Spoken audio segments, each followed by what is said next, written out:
రామగుండం నియోజకవర్గంలో అధ్యక్ష ఏ thermal B thermal power స్టేషన్లు నిజాం కాలం నుండి ఉండేటి అధ్యక్ష. అక్కడ నీళ్లు కానీ బొగ్గు కానీ మాకు దగ్గరలో అందుబాటులో ఉండేది కాబట్టి, గోదావరి పక్కనే ఉండేది కాబట్టి ఈ యొక్క విద్యుత్ రంగానికి సంబంధించి మొదటి నుండి నిజాం కాలం నుండి అక్కడ అభివృద్ధికి అన్ని ఏరియాలకు అక్కడి నుండి విద్యుత్ సరఫరా అయ్యేది అధ్యక్ష. ఏ పవర్ హౌస్ను గతంలో బంద్ చేసినారు అధ్యక్ష సమైక్య పాలనలో. అదేవిధంగా బి పవర్ హౌస్కు సంబంధించి ఈ మధ్య కాలంలోనే మన సిఐ సెంట్రల్ ఎలక్ట్రిసిటీ అథారిటీకి సంబంధించిన వాళ్ళు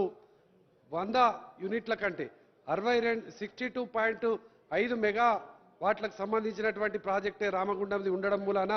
దాన్ని పొల్యూషన్ ఎక్కువగా ఉన్నది, దీన్ని బంద్ చేయాలని అంటే గౌరవ మంత్రివర్యులు మన కేటీ రామన్న గారు ప్రత్యేకంగా ఢిల్లీ అధికారులతో మాట్లాడినప్పుడు నేను మా వెంకటేష్ నేత గారు వెళ్ళి ప్రత్యేకంగా వాళ్ళని రిక్వెస్ట్ చేస్తే 5 ఏళ్లు దాన్ని పొడిగించినారు అధ్యక్ష. కానీ ఇప్పుడు బీపీఎల్ వాళ్ళు అక్కడ 350 మెగావాట్లకు సంబంధించినటువంటి పెట్టడానికి సిద్ధంగా ఉన్నారు అధ్యక్ష. మా దగ్గర బొగ్గు కానీ నీళ్లు కానీ అధికంగా ఉన్నాయి కాబట్టి ఖచ్చితంగా ఆ యొక్క పవర్ ప్లాంట్ను A power house B power house మూసివేయబోతున్నది కాబట్టి దానికి సంబంధించి బీపీఎల్ వాళ్ళతోని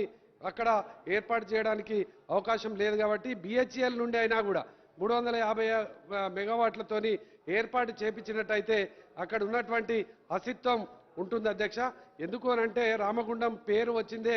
పవర్ ప్లాంట్లతోని అనేది ప్రత్యేకంగా అక్కడ ఉన్నటువంటి నిరుద్యోగులు అదేవిధంగా ఉపాధి ఉద్యోగ అవకాశాలు పెరగడంతో పాటు ఏళ్ల తరబడి ఉన్నటువంటి ఆ యొక్క అస్తిత్వాన్ని కాపాడిన వాళ్ళు అవుతారు కాబట్టి తప్పకుండా ఈ యొక్క నిర్ణయాన్ని అక్కడ బిహెచ్ఎల్ ద్వారా 350 మెగావాట్లతోని యూనిట్లు అక్కడ